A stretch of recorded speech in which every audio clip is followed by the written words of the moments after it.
Bonjour amis bidouilleurs, nous avons ce soir un petit ampli enfin je dis petit mais vous voyez, il est assez grand.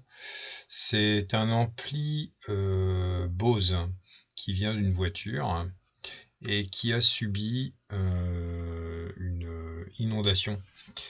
L'arrière des Audi apparemment pose problème pour l'étanchéité, surtout interne, parce que le lave-glace arrière passe au-dessus des amplis, enfin la tuyauterie passe au-dessus des amplis et des fois ça fuit. Et voici ce que ça donne sur cet ampli. Alors, j'ai fait une découpe dans le blindage de manière à pouvoir accéder à la partie incriminée qui se trouve dans l'angle supérieur de la carte. Et voilà ce que l'on trouve. C'est pas beau. Ça n'aime pas l'eau. Et effectivement, on voit ici pas grand chose de vraiment actif. On a beaucoup de condensateurs, de résistance, et on voit surtout des condensateurs. Alors, ces condensateurs-là, ils ont clairement grillé, claqué. Alors je vous montre. On va montrer avec la sonde. On voit ici, alors ça doit être une résistance, c'est la même qu'ici apparemment. Et au bout, à mon avis sur une masse, puisque là on a une masse, des condensateurs de découplage. Alors, on voit ici que il y a carrément plus de métal ici, donc lui il a complètement grillé. Donc évidemment ici il est évident qu'il n'y a pas de continuité. Et ici pareil. Là je pense que c'est la même chose. On voit d'ailleurs que des pistes ont commencé à s'oxyder. Alors visiblement l'ampli a fonctionné pendant un an après cette inondation et malheureusement il a rendu l'âme au bout d'un an, ce qui n'est pas étonnant puisque l'effet de l'oxydation aura entraîné sans aucun doute une dégradation de ces composants qui avaient pris l'eau. Alors, comme dans toutes les cartes faites pour les automobiles ou tous les équipements qui sont amenés à subir l'humidité, il y a un vernis qui recouvre l'ensemble des composants. Donc ici on voit un microcontrôleur qui est entièrement sous le vernis. Donc normalement l'eau ne devrait pas affecter une carte comme celle-ci.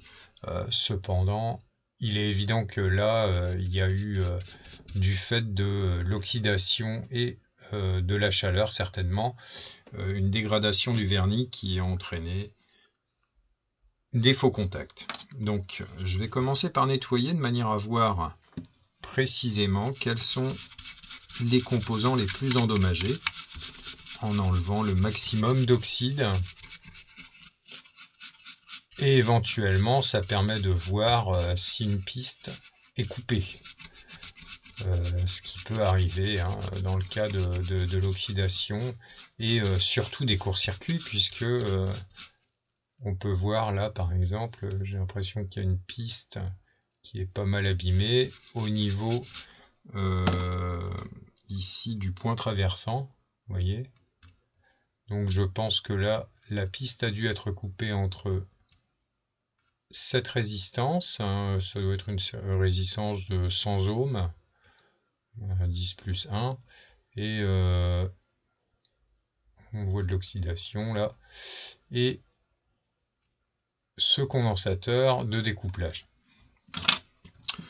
Donc la première étape, après avoir constaté les dégâts, c'est de bien nettoyer et de s'assurer des composants défectueux. Alors évidemment, sur ce type de matériel, difficile même sur le net de trouver des schémas.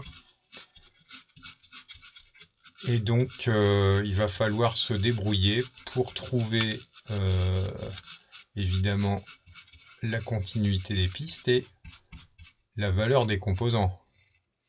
parce qu'on peut voir là des condensateurs qui sont franchement abîmés. Et il y a bien peu de chances de pouvoir trouver un board view ou un schéma me donnant les valeurs de ces composants.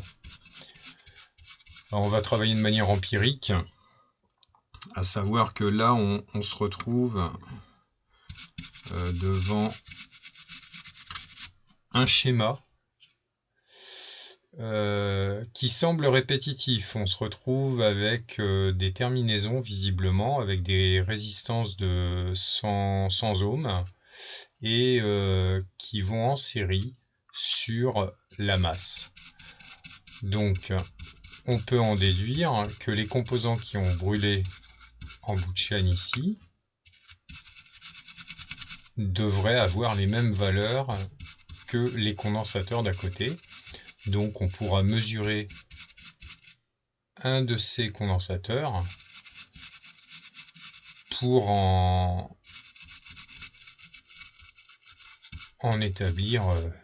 établir la valeur des condensateurs qui ont brûlé à côté. Bon, visiblement, là je pars sur le remplacement de une résistance de 100 ohms, je pense. On va essayer de voir si elle est brûlée.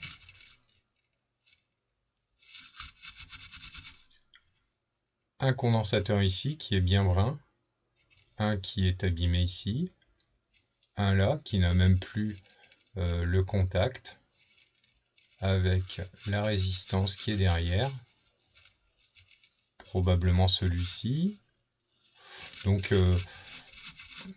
a priori pas énormément de dégâts, mais en tout cas c'est suffisant pour que l'ampli ne fonctionne plus.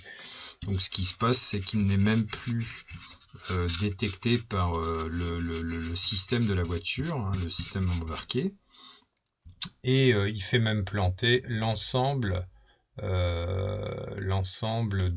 du réseau de l'automobile, puisque même le GPS, des choses comme ça ne fonctionnent plus. Donc on va vérifier déjà si on a de la continuité sur les résistances. Alors en ohmmètre, ici j'ai 100 ohms, ce qui est logique. Ici j'ai 100 ohms, mais bon, vu l'état, on va essayer de ressouder évidemment là, de refaire l'étain. Et là, je n'ai aucune continuité. Donc visiblement, là, on voit que la piste a dû s'oxyder. Oui, bah, elle est oxydée, hein. C'est manifeste parce que même sur la borne là, j'ai même pas de continuité ici, donc il faudra faire un pont là. Donc là, c'est manifeste, c'est coupé. Alors vous voyez, ici entre la borne de la résistance et du condensateur, ça passe. Bon, ici évidemment ça ne passe pas, peut-être qu'en mode diode.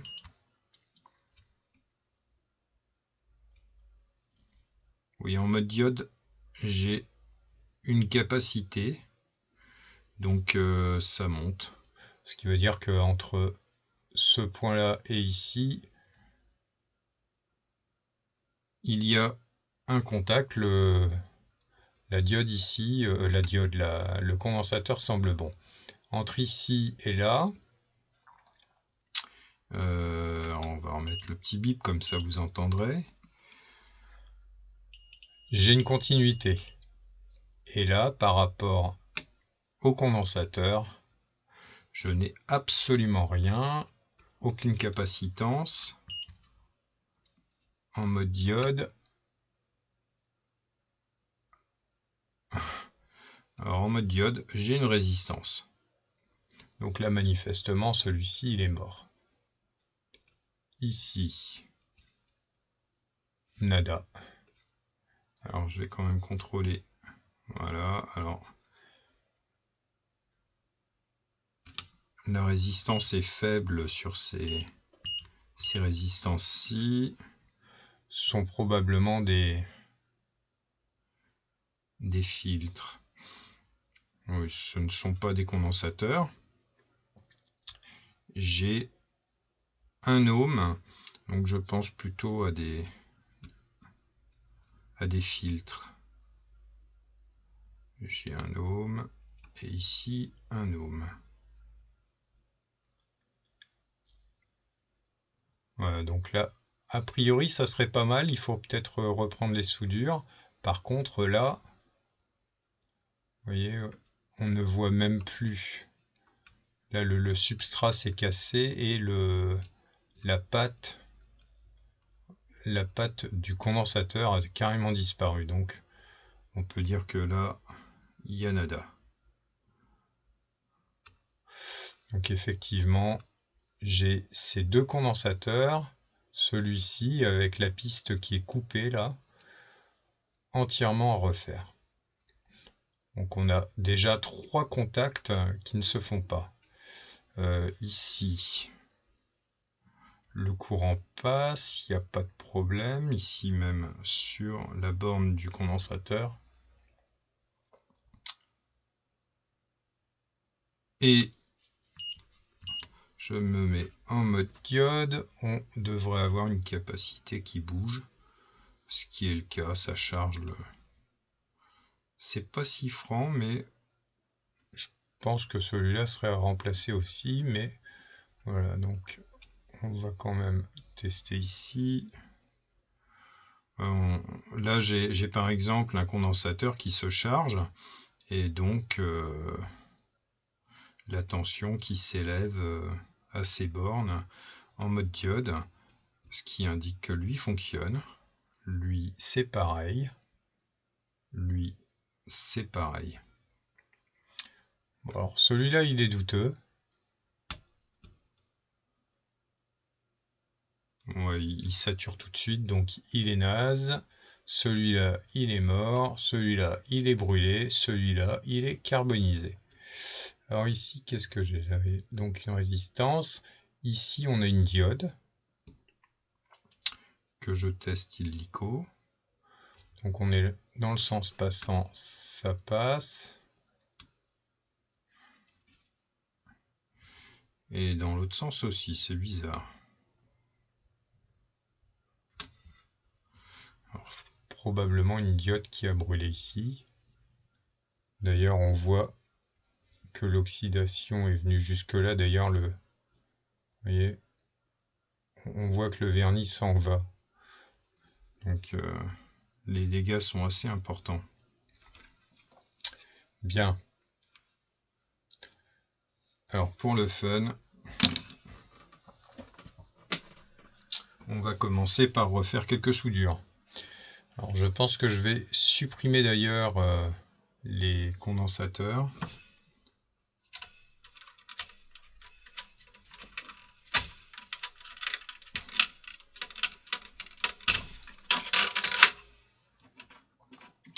Je rebranche mon fer à souder.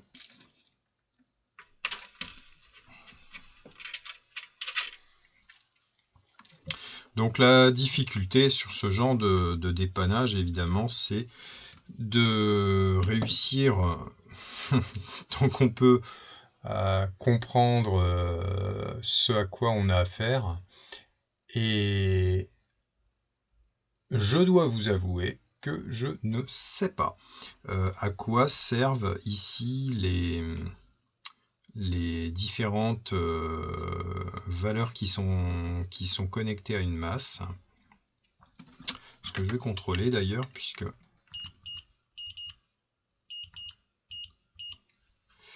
ici je suis certain d'avoir une masse, voilà. On est bien à la masse ici.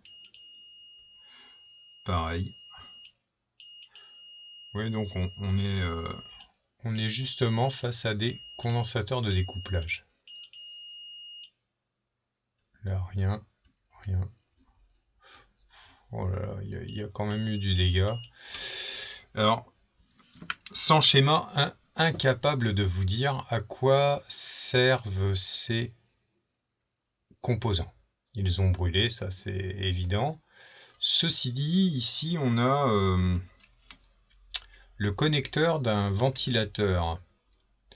Alors, vu la proximité, et on voit ici un petit régulateur, je pense, un régulateur de tension, qui doit alimenter ici ce ventilateur. On peut envisager que ces composants sont liés à la ventilation. Ceci dit, c'est pas ça qui empêcherait le fonctionnement de l'ampli, si ce n'est à le faire planter au bout d'un certain temps. Alors j'en profite ici pour nettoyer là, parce que j'ai vu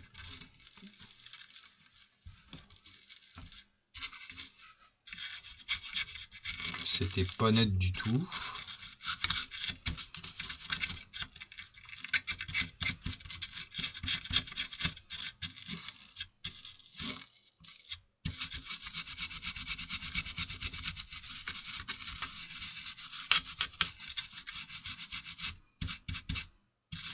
Alors dans son malheur, il a eu de la chance parce que c'est pas sur toute la carte qu'on a ça. Donc on peut éventuellement espérer qu'il n'y ait pas eu de dégâts au niveau des microcontrôleurs. Parce qu'en plus, sur ce type d'appareil, si j'ai bien compris, il y a un codage lié au véhicule pour le microcontrôleur. Et du coup, ça nécessite une reprogrammation par le fabricant. Et évidemment, c'est le genre de chose qui n'est pas donné.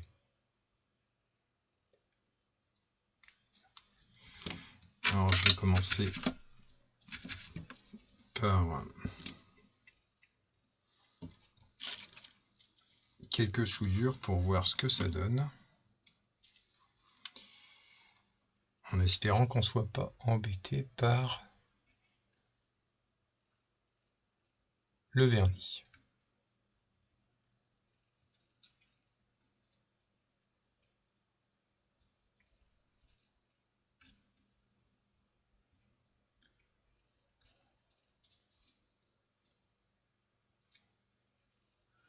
Alors, a priori, ici, ça a l'air pas mal.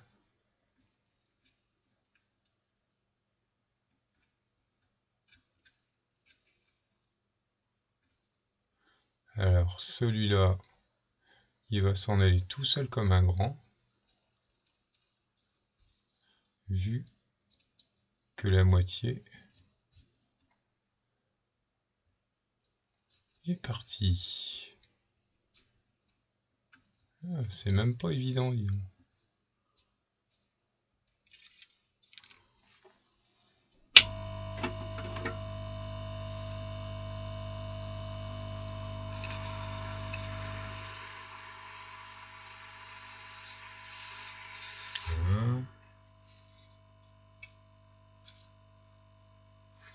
Alors lequel? Celui-ci. Bah, il part tout seul, vous voyez. J'ai même pas eu besoin de forcer là. On voit bien que un de ces pôles est complètement parti.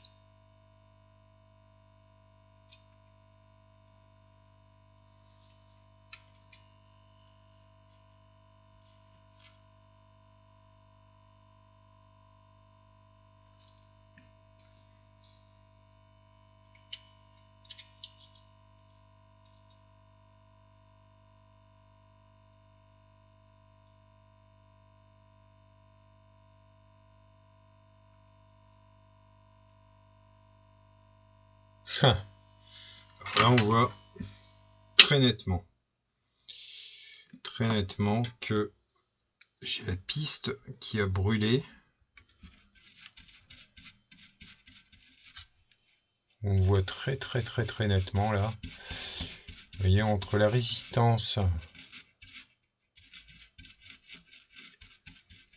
et la broche,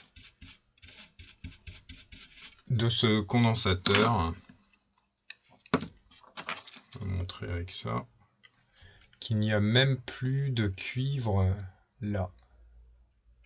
On voit ici une rupture complète, même pas de cuivre. Ou alors, il ne va pas en rester grand chose. Et ici, on voit que le cuivre a été érodé là. Donc ce qui peut avoir une incidence sur le via d'ailleurs, puisque ça c'est un via, ça traverse la carte et ça va peut-être rejoindre de l'autre côté d'autres pistes. Ici pareil. Bon, je pense que ça c'est la soudure. Donc là pareil, je vais le retoucher là aussi. Et ici. Alors tout à l'heure j'avais vu que le via semblait de mauvaise avait une mauvaise allure. Donc je vais nettoyer pour qu'on voit bien ce qui se passe là.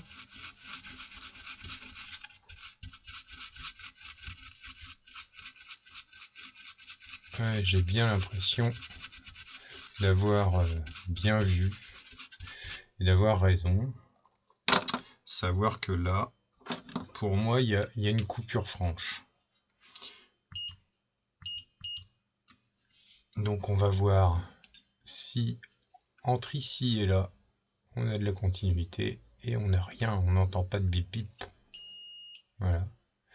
Donc on voit qu'ici on a une piste qui est HS. Donc il va falloir faire un via, c'est-à-dire souder un brin de cuivre entre là et là.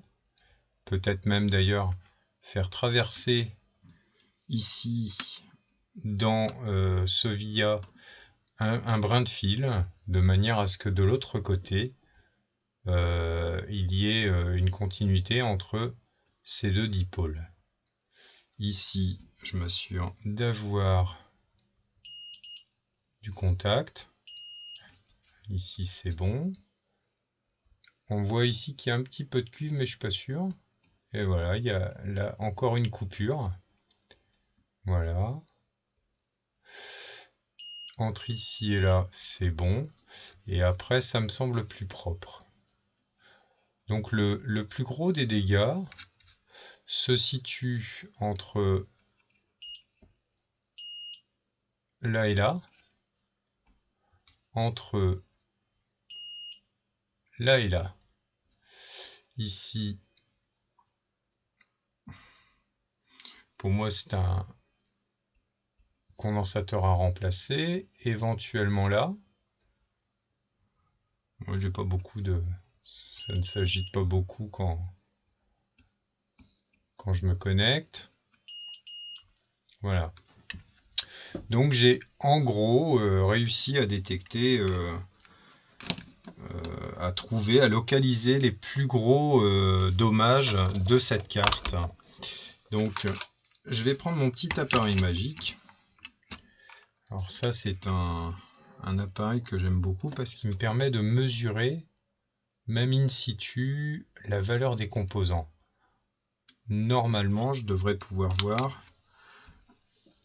la valeur du condensateur ici. Voilà, il me donne 142 microfarads. Donc on est en gros sur 140 microfarads, 150 ou 140.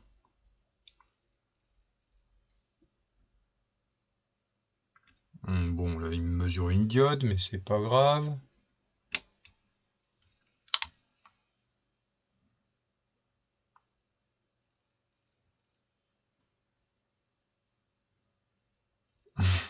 Là c'est pareil, donc ils ne sont pas forcément ici sur une masse. Si je mesure celui-ci,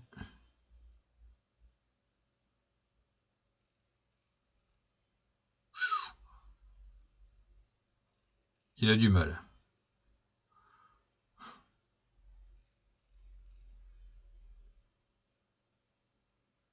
Bon, alors a priori, je dirais que ce condensateur là est mort. Celui-ci,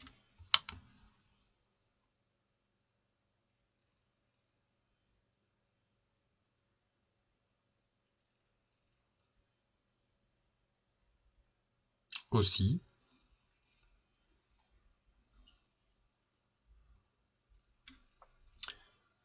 Celui-ci.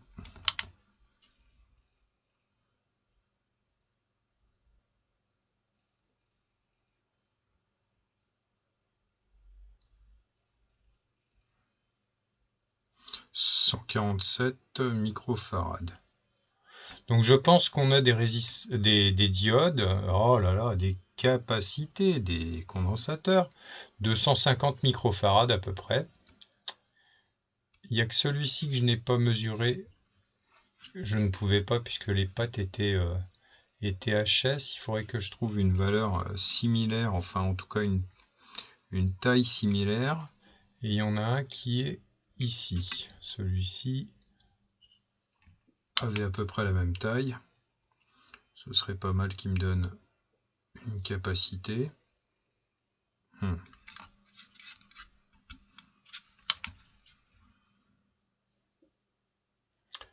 Non, lui malheureusement il est il doit être en parallèle avec la diode.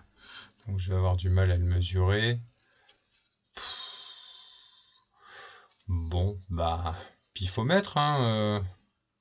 Quand c'est comme ça, malheureusement, on fait avec.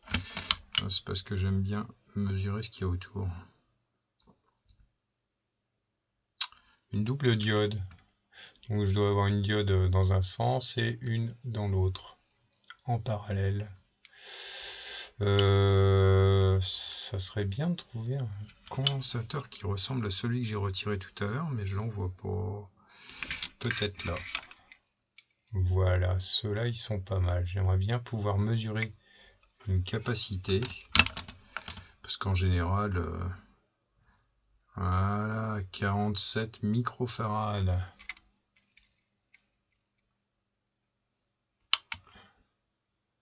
Je me fie pas trop à ça, mais c'est peut-être pas mal.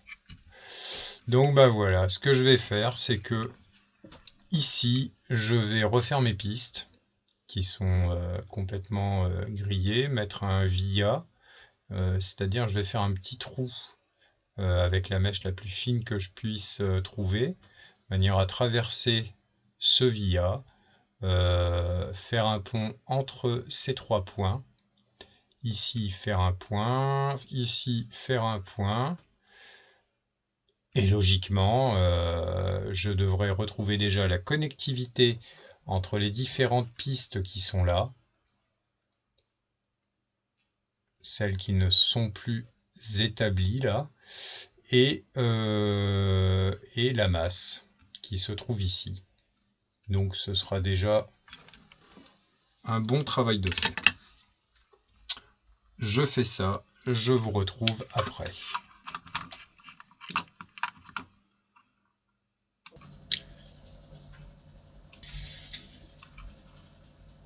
Alors on continue. Le remplacement des condensateurs est fait. Donc j'ai réussi à trouver des valeurs visiblement équivalentes. J'ai pas de schéma, donc là j'ai une 50 microfarad, des 220. Donc reste à résoudre le problème des pistes qui ont été complètement oxydées. Donc ici j'ai ce via. Alors a priori de l'autre côté les vias ne sont pas utilisés. Si jamais ça ne fonctionnait pas, on peut essayer de faire un pontage entre un de ces dipôles et éventuellement de l'autre côté. Ici ça passe, et par contre là ça passe pas. Donc j'ai deux pistes qui sont sectionnées là et qu'il faut absolument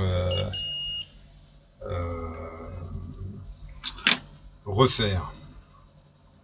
Donc on va faire ça maintenant avec un petit brin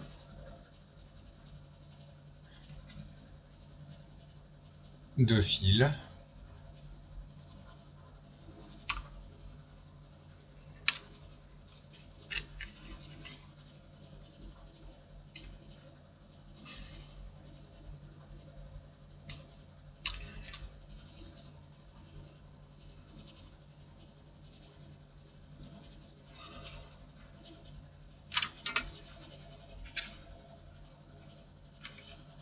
Donc que j'étame pour commencer.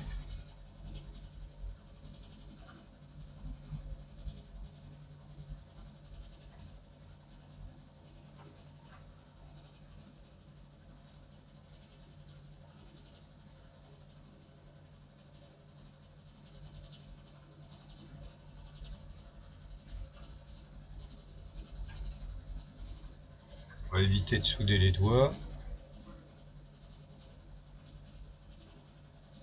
Et on va surtout prendre une pince.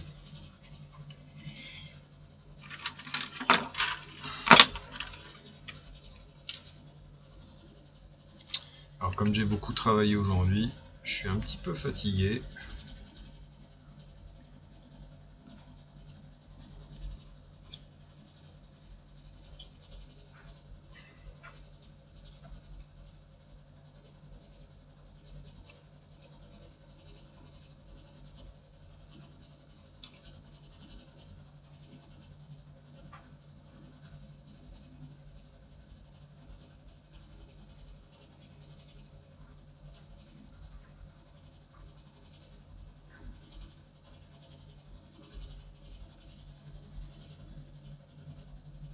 Ok.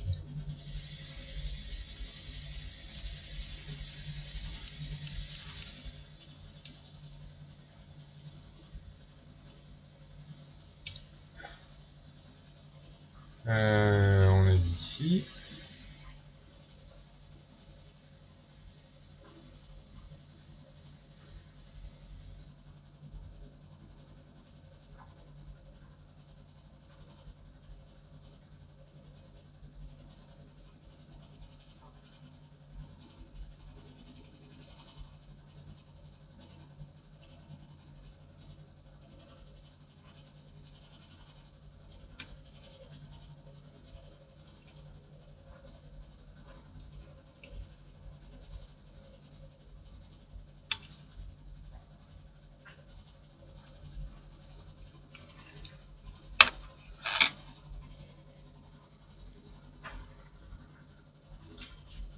Alors j'ai vraiment hâte d'avoir un véritable atelier.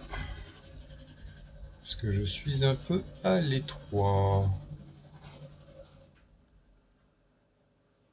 Ouais, ça c'est bien.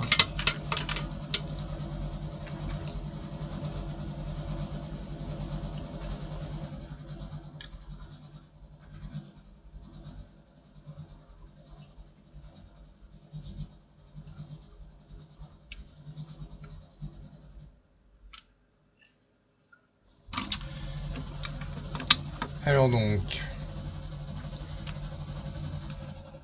on récapitule. Ici, voilà, j'ai la continuité à nouveau ici. Ici, c'était bon. Ici, c'était bon. Et là, c'est bon. Donc, on avait trois sections qui étaient coupées par un composant, un binôme, un bipôle complètement grillé, ou alors par une piste qui était complètement oxydée. On voit un peu d'oxydation ici, c'est pareil, mais on voit que on a encore la piste qui tient là. Voilà. Donc logiquement, cette carte, les principaux défauts visibles ont été corrigés. Il reste à la tester de manière à s'assurer que le VIA qui se trouve notamment ici dans cet angle de la carte ne soit pas indispensable. Je ne pense pas, mais on ne sait jamais. On verra ça. Et donc la prochaine étape sera le vernissage, c'est-à-dire pour éviter tout faux contact avec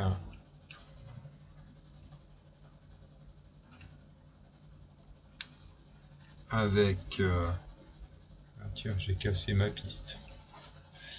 Je vais la refaire, c'est pas grave. tout faux contact, c'est agaçant.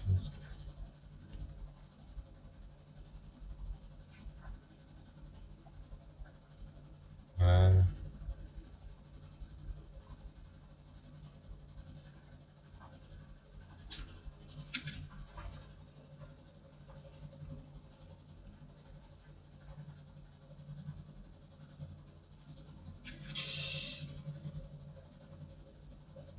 Alors, avec le VIA, donc en dessous, si j'avais le moindre problème de connexion avec une piste autre que celles qui sont vues là, ben ma foi, on reviendra dessus. Et donc, pour finir, on fera un...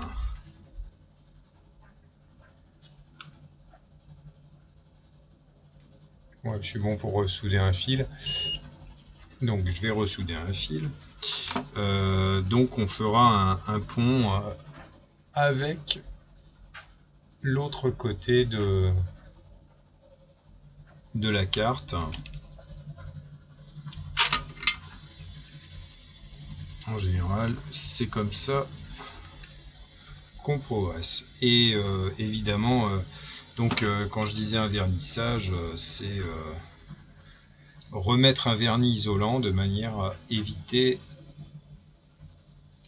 toute oxydation si sur cette voiture encore le nettoyage de la vitre arrière conduit à l'inondation des amplis. Bon, j'arrive pas à couper mon fil.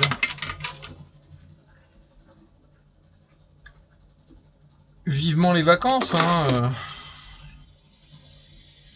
Je sais pas pour vous si la suite du confinement s'est traduit par une certaine lassitude et fatigue, mais en ce qui me concerne, c'est le cas.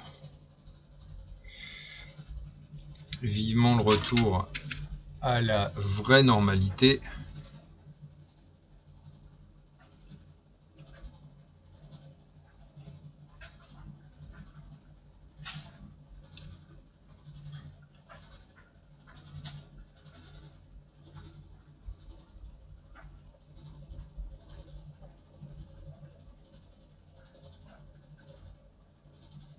Ça, c'est beau.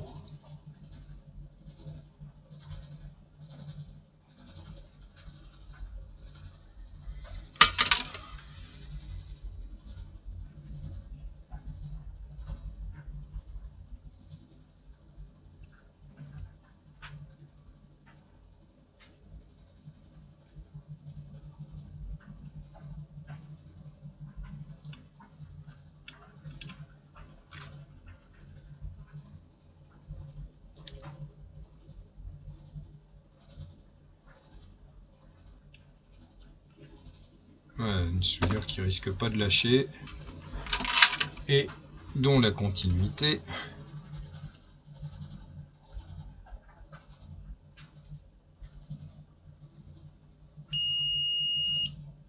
est tout à fait normale. J'aime bien sentir quand il y a de la continuité sur le dipôle directement.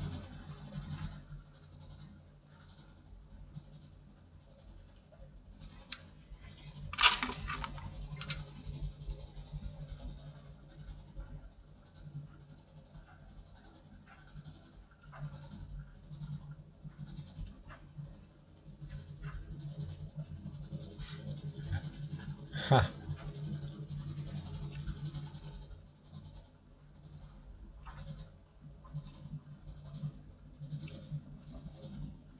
Bon bah, j'adore ne pas tricher, et c'est ce que j'aime dans mes vidéos, c'est que on voit qu'on peut se louper en électronique. Aussi aguerri soit-on à la soudure, et ben on peut louper des soudures, ce qui était le cas ici. Donc je réessaye encore un coup.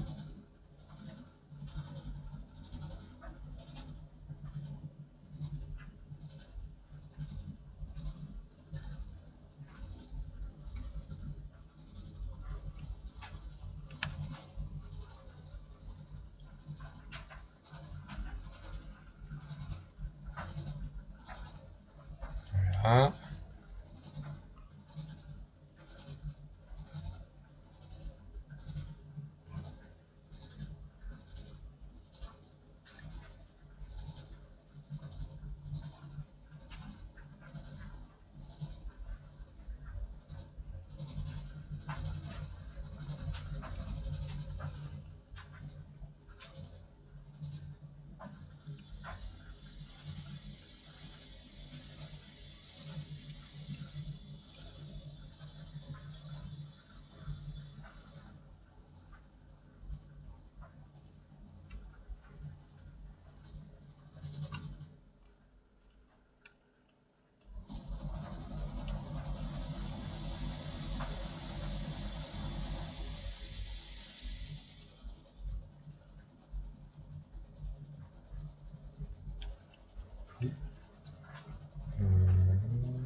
Du mal à faire une jolie soudure ici.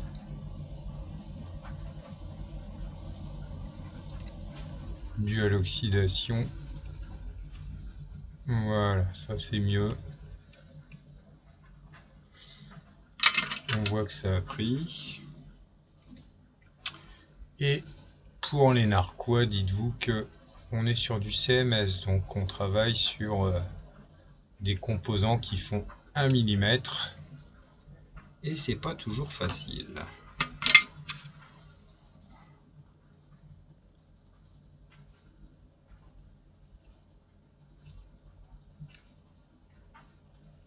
Donc celle-ci est réussie, on va la nettoyer comme ça vous verrez mieux.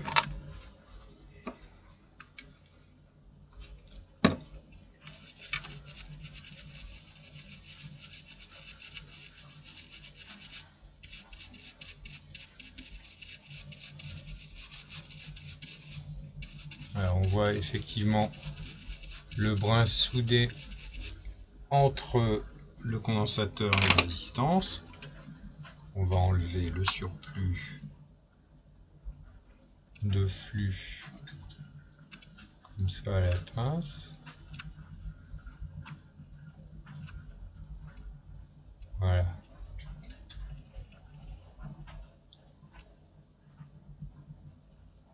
Donc il y a bien peu de chances que cette résistance ait beaucoup souffert de l'oxydation. Ce qui souffre le plus, ce sont les condensateurs. Eux, l'humidité, ils n'absorbent pas du tout le choc. Donc voilà, un petit test entre là et là. On voit que là, tout va bien.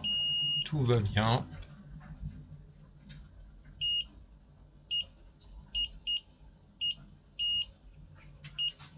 Alors, c'est un petit bip par intermittence, mais on est à 100 ohms. Et ici, on est à 100 ohms. Donc la résistance ici, elle a survécu. Je pense que ce condensateur ne devrait pas poser problème. Voilà. Ça, ce sont les trous laissés par le blindage que j'ai supprimé, que j'ai découpé ici, parce qu'il fallait que je puisse accéder aux composants qui se trouvaient sous le blindage. Donc on a refait une piste, 2 pistes. La continuité avec celui-ci qui était HS, dont la pâte était tellement oxydée qu'il n'y avait plus de contact. Donc on devrait retrouver 3 continuités qui n'existaient plus et qui ont certainement conduit à la panne de cet ampli, qui n'était même plus détecté par le système embarqué de la voiture. Donc je vais faire un dernier nettoyage, un test, et je vous tiens au courant dès une prochaine vidéo, en espérant évidemment que cet ampli fonctionne. Pas de schéma, pas d'information. Bah oui, les grands constructeurs et surtout dans l'automobile font tout pour préserver leur secret de fabrication et surtout pour empêcher la réparation de leurs appareils de manière à pouvoir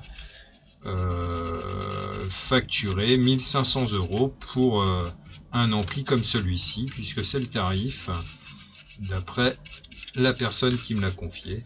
Un garagiste, on peut lui faire confiance, c'est un garagiste.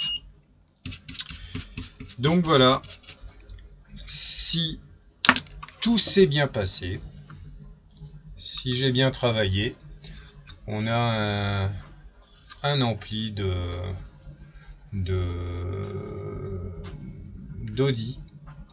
de marque Bose, ce qui n'est pas donné, à 1500 €, qui devrait refonctionner. Souhaitons-le, je vous tiens au courant. En attendant, passez une bonne journée, une bonne soirée, et puis à bientôt.